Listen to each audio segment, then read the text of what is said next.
नमस्कार, आप देख रहे हैं आज का बुलेटिन और मध्य प्रदेश की तमाम बड़ी खबरों के साथ मैं हूं अंकुर यादव। इस बुलेटिन की खास खबरों पर नजर डालेंगे, लेकिन उसके पहले देख लेते हैं सुर्खियां।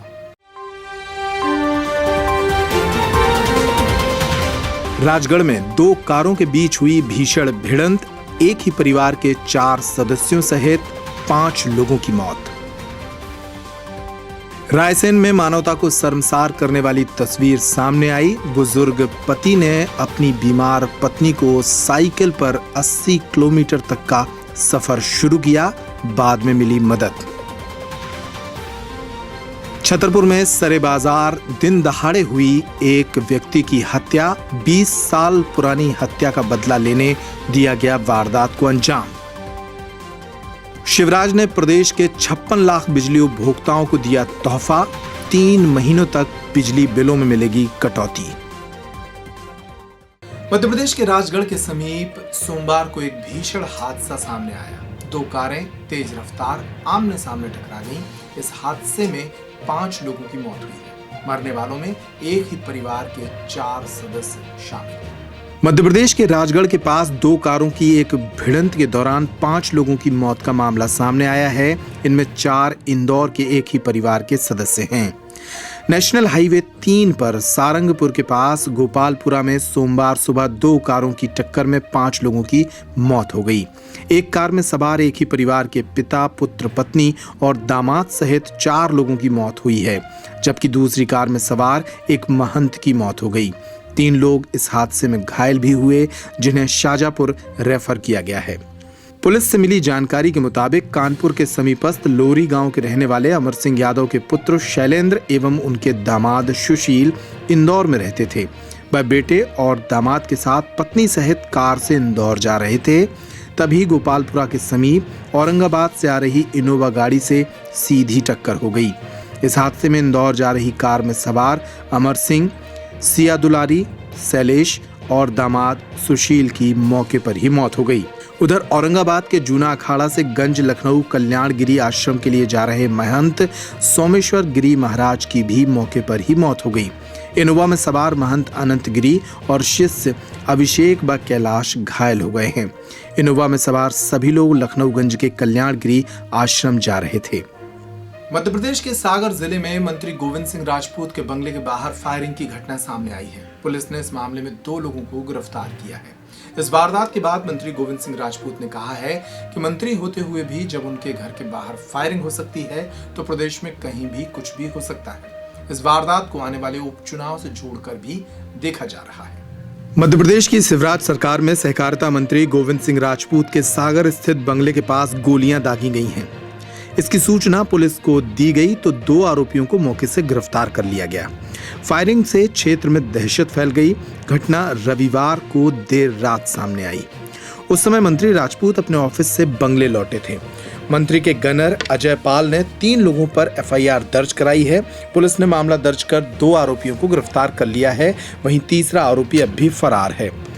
पुलिस अधीक्षक अमित सांघी के मुताबिक गोपालगंज थाना क्षेत्र की क्रिश्चियन कॉलोनी में रात को करीब 1:45 बजे की घटना बताई जा रही है, जहां पर 3 बदमाश थे, जिनमें से एक ने फायरिंग की।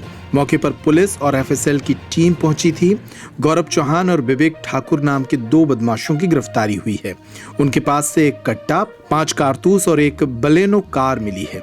एक आरोपी मूसा लिंकन फरार बताया गया है, उसकी तलाश की जा रही है। क्रिश्चियन कॉलोनी में रात को करीब 1:45 बजे की घटना है, जब वहाँ पे 3 बदमाश थे और इसमें से इनके द्वारा गोली चलाई गई और मौके पे सभी पुलिस अधिकारी FSL वगैरह पहुँचे और इसमें से 2 लोग, एक गौरव चौहान और एक विवेक ठाकुर, इनकी गिरफ्तारी की गई है और एक कट्टा, 5 जिंदा राउंड और 2 चले हुए खाली खोखे और एक बोलेनो कार ये बरामद हुई है। और एक अन्य आरोपी जो मूसा लिंकन जिसका नाम है, वो अभी फरार है, जिसकी की तलाश अभी की जा रही है। इस मौके पर मंत्री ने कहा है कि जब उनके बंगले के बाहर गोली चल सकती है तो कहीं भी कुछ हो सकता है। गोविंद सिंह राजपूत ने बताया कि रात में जब मैं कार्यालय से लौट रहा था तो रास्ते में 3-4 लोग थे। उन्होंने रोड पर गाड़ी खड़ी कर रखी थी और गाड़ी के गेट खोल रखे थे। जब गनर ने उन्हें कहा कि ये क्या तरीका है तो उन्होंने गेट बंद कर लिया। जब मैं बंगले पर लौट आया तो बाहर मेरे 2 गनर मौजूद थे जिन्होंने देखा कि उन्होंने फायरिंग की थी। मंत्री से सवाल पूछा गया कि क्या उपचुनाव को लेकर ऐसा हुआ होगा, तो मंत्री ने कहा कि अभी ऐसा नहीं कहा जा सकता, लेकिन पुलिस को देखना होगा कि अगर एक मंत्री के बंगले के बाहर ऐसी घटना हो सकती है तो फिर कहीं भी कुछ भी हो सकता है। उन्होंने कहा कि मैं इस संबंध में मुख्यमंत्री से भी चर्चा करूंगा। में घटना सही है। रात में जब मैं कार्यालय से लौट रहा था रात के 1 बजे, तो जैसे ही मैं तीन लोग थे, शायद चौथा गाड़ी में था, 3 या 4 लोग थे जो गेट रोड पर गाड़ी खड़ी किए हुए थे। फाटक खुला हुआ था। जब गनर ने हमारे रोका कि ये क्या तरीका है, तब उसने फाटक बंद कर लिया। और फिर जैसे ही मैं घर आया यहाँ बंगले के मैं अंदर पहुँचा ही हूँ, गाड़ी लौट के जा रही थी गैरेज में। उसमें हमारा 1 गनमैन बैठा था और 2 गनमैन हमारे खड़े हुए थे बंगले पर। उन्होंने देखा कि 3 लोग थे, उन्होंने फायर किए, 3 फायर किए। और पुलिस जब आई तो पुलिस ने 2 लोगों को पकड़ा, तीसरा भी शायद पकड़ने वाला है। पुलिस एसपी साहब कह रहे थे पकड़ रहे हैं, एसपी बोले थे। उसमें कट्टा बरामद हुआ है और कारतूस बरामद हुए और निश्चित ही किसी बड़ी घटना की तरफ संकेत करता है। क्या आपको लगता है कहीं जो चुनाव आने वाले उसको लेके कहीं आप किसी षड्यंत्र का कुछ देखते हैं? सब इस संबंध में तो मैं नहीं कह सकता, लेकिन ये पुलिस को अपनी कड़ी कार्रवाई करना चाहिए कि इस प्रकार की घटना और मंत्री के बंगले के सामने हो सकती है, मंत्री की गाड़ी हो सकती है, तो निश्चित ही बहुत बड़ी घटना है। और मैं इस संबंध में माननीय मुख्यमंत्री से चर्चा करूँगा। मध्य प्रदेश के छतरपुर जिले में सोमवार की शाम दिन दहाड़े सरे बाजार एक 46 वर्षीय व्यक्ति की हत्या कर दी गई। हत्या का कारण 20 साल पुराने हुए एक कत्ल का बदला बताई गई है। लगभग आधा दर्जन लोगों पर हत्या करने के आरोप हैं। 5 गोलियां मारी गई और 46 वर्षीय व्यक्ति को मौत के घाट उतार दिया गया। 20 साल पहले हुए अपने चाचा की हत्या का बदला लेने के लिए आधा दर्जन आरोपियों ने छतरपुर के बमीठा थाना क्षेत्र के बसारी में एक 46 वर्षीय व्यक्ति को मौत के घाट उतार दिया। मृतक ग्राम पंचायत सांदनी की महिला सरपंच का पति है। हत्या के बाद आरोपी मौके से फरार हो गए। जानकारी के मुताबिक सोमवार की शाम करीब 6 बजे ग्राम सांदनी निवासी 46 वर्षीय राजेंद्र सिंह तनय रघुराज सिंह अपने भाई रामपाल सिंह के साथ सब्जी खरीदने समीपवर्ती ग्राम बसारी के बाजार आया हुआ था। इसी दौरान यहां पहुंचे किशोर सिंह सहित 7 लोगों ने उस पर कट्टे से फायर कर दिया। 5 गोलियां मारी गईं, जिसके बाद राजेंद्र सिंह ने अस्पताल पहुंचते ही दम तोड़ दिया। इस मामले को पुरानी रंजिश के साथ साथ आने वाले पंचायत चुनाव की रंजिश से जोड़कर भी देखा जा रहा है। अब पुलिस पूरे मामले की जांच कर रही है। हम दोनों भाई सब्जी ले रहे थे। सब्जी लेने के बाद ये लोग आए, लोगों ने फायरिंग की थी। 4 फेर 5 फेर मारे, लाठी भी मारे। हम लोग खड़े थे थोड़ी सी 20 कदम दूरी। हम लोगों ने आए बोले मार दे भाई को। खत्म हो? हम लोगों ने उठाया, मछली आए छतरपुर। खत्म हो गए? खत्म हो गया, वहीं खत्म हुए थे। कहाँ गोली लगी? गोली यहाँ पर लगी, एक यहाँ लगी, एक पीछे लगी, एक बगल में लगी। कितने लोग थे? ये लोग थे 7-8 लोग थे। कौन कौन? किशोर सिंह, गजन, अरविंद, सैलन, ओपन, बड़े राजा,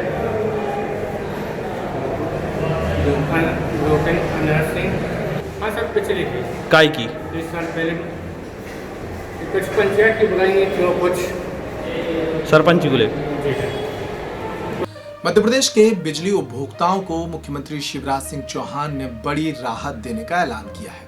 उन्होंने वीडियो कॉन्फ्रेंसिंग के जरिए प्रदेश के कुछ बिजली उपभोक्ताओं से बातचीत करते हुए बताया कि इस योजना से प्रदेश के 40 लाख उपभोक्ताओं को लाभ मिलेगा।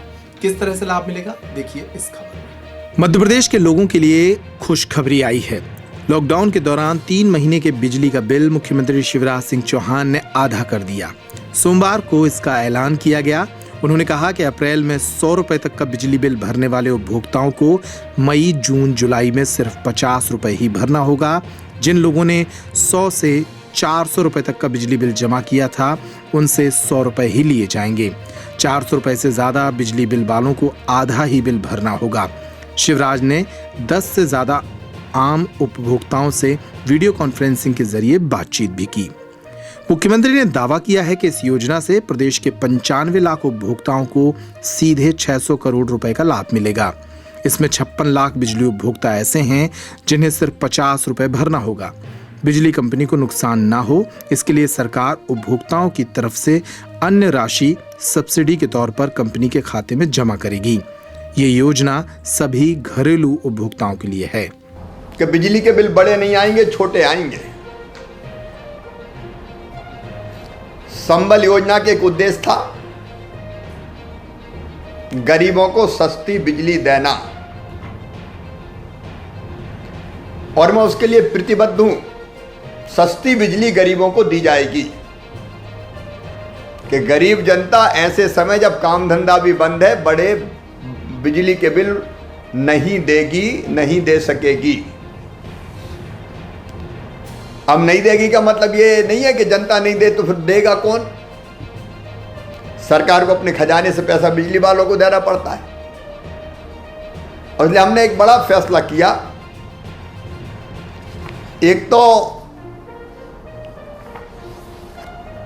हमने ये फैसला किया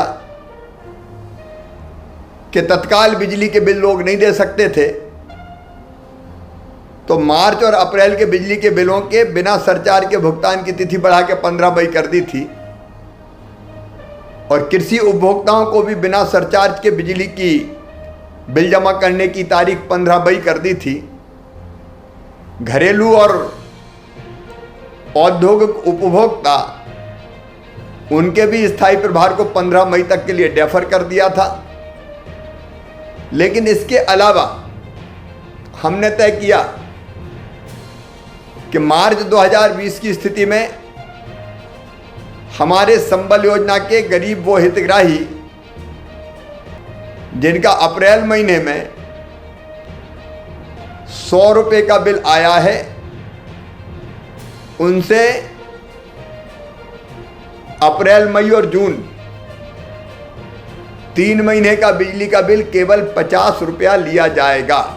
मध्य प्रदेश के रायसेन में मानवता को शर्मसार करने वाली एक तस्वीर सामने आई है। इसमें एक बुजुर्ग पति अपनी बुजुर्ग और बीमार पत्नी को एम्बुलेंस न मिलने के कारण साइकिल पर झोली में टांगकर अपने घर ले जा रहा था। किसी तरह ये जानकारी एक सामाजिक कार्यकर्ता को लगी, जिसके बाद प्रशासन ने इस परिवार की मदद की। राजधानी के समीप रायसेन से मानवता को शर्मसार करने वाली एक तस्वीर सामने आई है। एम्बुलेंस नहीं मिलने के कारण 76 साल के बुजुर्ग ने अपनी बीमार पत्नी को साइकिल पर झोली बनाकर बैठाया और फिर 80 किलोमीटर दूर घर के लिए चल दिया। यहां मानवता को शर्मसार कर देने वाली घटना सामने आई है। अस्पताल से एम्बुलेंस की मनाही के बाद एक बुजुर्ग को बीमार पत्नी को साइकिल पर लटका कर घर ले जाने पर मजबूर होना पड़ा। गरीब दंपति के पास पैसे नहीं थे। पति ने अस्पताल प्रबंधन से गुहार लगाई, लेकिन उसे साफ मना कर दिया गया। इसके बाद 75 साल के बुजुर्ग ने लकवा पीड़ित पत्नी को साइकिल पर कपड़ा की झोली में लटकाया और अस्पताल के लिए निकला। बुजुर्ग दंपति जिला मुख्यालय से करीब 80 किलोमीटर दूर कुंडली बमहौरी गांव के रहने वाले हैं। बुजुर्ग की पत्नी का इलाज जिला अस्पताल में चल रहा था, जहां से उसे डिस्चार्ज कर दिया गया था, लेकिन घर ले जाने के लिए एम्बुलेंस उपलब्ध नहीं कराई गई। उसके बाद बुजुर्ग ने साइकिल में ही चादर की झोली बनाई और फिर पत्नी को उसमें बैठाकर 80 किलोमीटर दूर अपने गाँव निकल पड़ा। रास्ते में एक समाज सेवी ने देखा तो उन्होंने पूर्व मंत्री प्रभुराम चौधरी को फोन किया। चौधरी ने तहसीलदार अजय पटेल को फोन पर सूचना दी। इसके बाद तहसीलदार पटेल ने अपना वाहन भेजकर दंपत्ति को वापस बुलाया और एम्बुलेंस में शिफ्ट कर बमहौरी गांव के लिए रवाना किया। आज के बुलेटिन में इतना ही। तमाम खबरों के साथ आप बने रहिए पब्लिक टाइम पर। नमस्कार।